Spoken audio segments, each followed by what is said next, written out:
So someone in my class played for North Bay, maybe senior year of high school.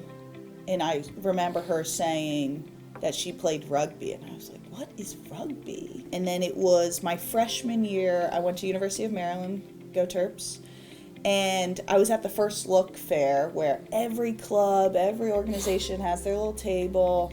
And I remember someone just shouting like, hey girl, you're big, you should play rugby. And like waving a flyer, and there's just this like mass of women, and they just were all having a good time. And I was like, I'll go check it out. It looks like fun. Yeah, it looks like fun. They're lifting each other up. I'm like, what are they doing? But, listened to their spiel half-heartedly, took the flyer, got on my way.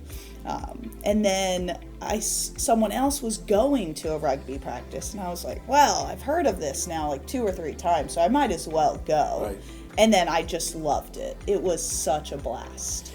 I remember my freshman year, we made it to what was the Sweet 16, but we lost to Delaware, and everyone was just crushed and devastated. Meanwhile, I was just thinking, I'm going to join this sport. It's going to be fun. I'm going to make some friends. I'm going to a school with 40,000 people.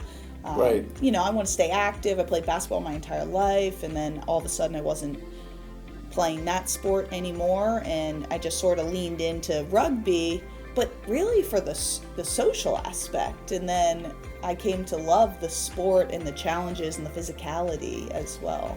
It was my senior year at Maryland. We were playing the Naval Academy, and their coach came up to me.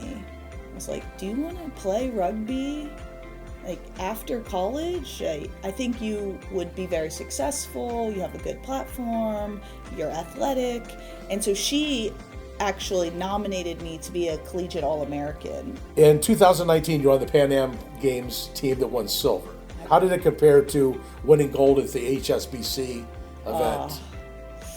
Nothing quite like winning gold at the international tournament. And that was in France, right? In France. It was first ever USA was the place victory. Packed? It was in Biarritz, France, this beautiful coastal town.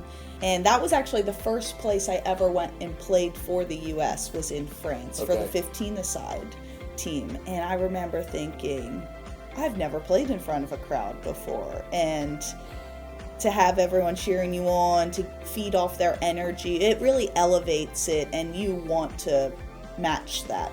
As successful as I've been, luck is always going to play a part. Opportunity is going to play a part, but I am a firm believer in you'll have more opportunities the more things you try, the more you open yourself up, the more uncomfortable you are, and you have to put yourself in those positions to reap the rewards later. Something that I wish someone told me when I was younger is there's always going to be obstacles. You're going to face adversity, regardless of what you're trying to achieve, what vertical it in, sport, art, music, academia.